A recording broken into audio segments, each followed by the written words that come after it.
দর্শক, BD job info চ্যানেলে আপনাকে স্বাগত জানাই। দর্শক, দেখতেই পাচ্ছেন বাংলাদেশ ক্রীড়া শিক্ষা প্রতিষ্ঠান এখানে নতুন একটি নিয়োগ বিজ্ঞপ্তি প্রকাশিত হয়েছে। আজকের এই ভিডিওতে আমি দেখানোর চেষ্টা করব এই যে নিয়োগ বিজ্ঞপ্তিটি আছে এটাতে আপনারা কিভাবে আবেদন করবেন। শুরুতেই বলে রাখি, এই নিয়োগটিতে আবেদন করতে হলে আপনারা কিন্তু অনলাইনের মাধ্যমে আবেদনটি করতে পারবেন না। আবেদনের জন্য নির্দিষ্ট একটি আবেদন ফর্ম আছে, সেই ফর্মটি আপনাদেরকে ডাউনলোড করে পূরণ করতে হবে। তো চলুন শুরুতেই দেখে নেব আপনারা কিভাবে সে ফর্মটি ডাউনলোড করবেন। তো যে কোনো একটি ব্রাউজারে চলে যাবেন এবং সার্চ করবেন বিডি জবস ইনফো লিখে।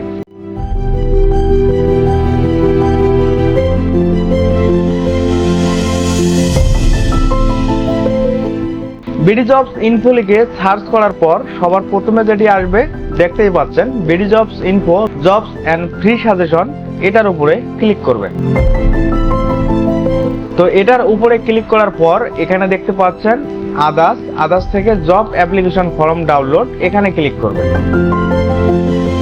তো এখানে ক্লিক করলেই কিন্তু দেখতে পাচ্ছেন এখানে 2 নম্বরে যেটি রয়েছে বাংলাদেশ ক্রীড়া শিক্ষা প্রতিষ্ঠান বিকেএসপি আবেদন ফর্ম। তো আবেদন ফর্মটি ডাউনলোডের জন্য দেখতেই পাচ্ছেন ডাউনলোড করুন, এখানে ক্লিক করবেন। তো এখানে ক্লিক করলেই কিন্তু আপনাদের সামনে আবেদন ফর্মটি চলে আসবে। তো এই ফর্মটি এখন আপনাদেরকে পূরণ করতে হবে। তো সর্বপ্রথম আপনারা আবেদন ফর্মটি ডাউনলোড করে নেবেন। আপনারা যারা মোবাইল দিয়ে আবেদন ফর্ম ডাউনলোড করবেন তাদের জন্য একটু আলাদা হতে পারে। তো তাদের জন্য আপনারা দেখতে পাচ্ছেন গুগলে সার্চ করার পর ওয়েবসাইটে আসলে আপনাদের সামনে এমনটা আসবে। এখান থেকে 3 ডটে ক্লিক করবেন, 3 ডট থেকে আদার্স এখানে ক্লিক করবেন। এখান থেকে দেখতে পাচ্ছেন জব অ্যাপ্লিকেশন ফর্ম ডাউনলোড, এখানে ক্লিক করবেন। তো এখানে ক্লিক করলে কিন্তু দেখতে পাচ্ছেন এটি এখানে ডাউনলোড করে নেবেন। তো আমি আশা করছি আপনারা মোবাইল কিংবা ডেস্কটপ উভয়ে দিয়েই ডাউনলোড করতে পারবেন।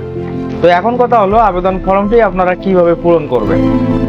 তো দেখতে পাচ্ছেন সবার প্রথমে যেটি রয়েছে 5 বাই 5 সেন্টিমিটার ছবি সম্প্রতি তোলা 3 কপি, অর্থাৎ 3 কপি ছবি এখানে দিতে হবে, রিসেন্ট তোলা ছবি দিতে হবে।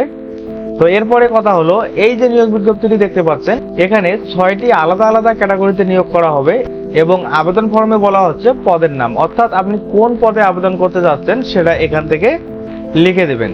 দেওয়ার পর এখানে দেখতে পাচ্ছেন বিজ্ঞপ্তি নম্বর হচ্ছে মূলত এই যে স্মারক নম্বরটি দেখতে পাচ্ছেন এটিই হচ্ছে মূলত বিজ্ঞপ্তি নম্বর, আপনারা এটি এখানে লিখে দিবেন। দেওয়ার পর তারিখ দেখতে পাচ্ছেন এখানে তারিখ হচ্ছে এই যে প্রকাশের তারিখটি দেখতে পাচ্ছেন 17 মে 2026 খ্রিস্টাব্দ, এই তারিখটি আপনারা এখানে লিখে দেবেন।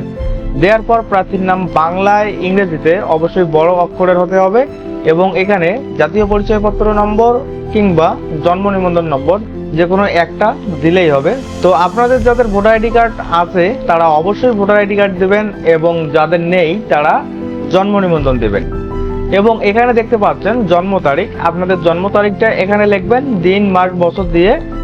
এরপরে দেখতে পাচ্ছেন জন্মস্থান জেলা, আপনি যেই জেলা থেকে সেই জেলাটি এখানে লিখবেন এবং এখানে বলা হচ্ছে বিজ্ঞপ্তিতে উল্লেখিত তারিখে প্রার্থীর বয়স, অর্থাৎ এখানে দেখতে পাচ্ছেন নিয়োগ বিজ্ঞপ্তিটিতে বলা হয়েছে 30/4/2026 খ্রিস্টাব্দ তারিখে প্রার্থীর বয়স আবেদনে উল্লেখ করতে হবে। তো এই যে বয়সটি আছে এই তারিখ থেকে আপনাদের বয়সটা কিভাবে আপনারা বের করবেন, তো সেটার জন্য আপনারা আমাদের ওয়েবসাইটে চলে আসবেন। তো ওয়েবসাইটে আসার পর এখানে দেখতে পাচ্ছেন ভেরিফাই এজ, এখানে ক্লিক করবেন। এখানে ক্লিক করলে আপনাদের সামনে এমনটা আসবে এবং এখানে দেখতে পাচ্ছেন নির্ধারিত তারিখ, অর্থাৎ আপনাদেরকে 30/4/2026 খ্রিস্টাব্দ তারিখ দিতে হবে নিচে, 26/4/30 দেওয়ার পর উপরে আপনার জন্ম তারিখ দিতে হবে।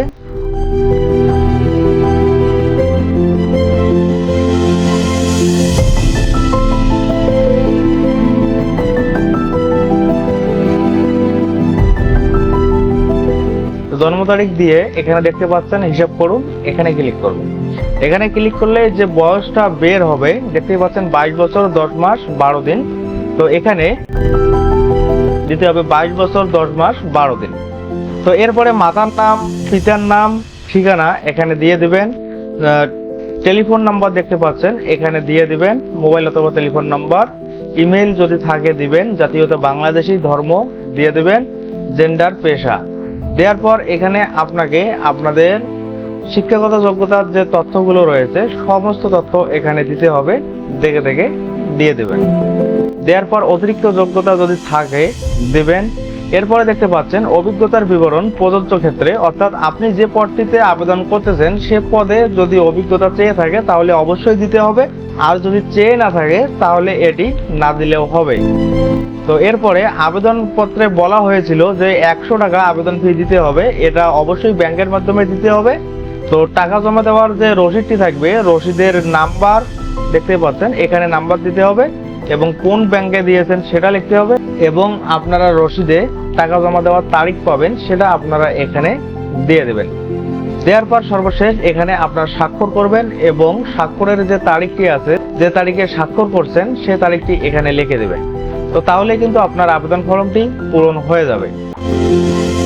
তো আশা করছি আজকের এই ভিডিওটি অনেকেরই হেল্পফুল হতে পারে।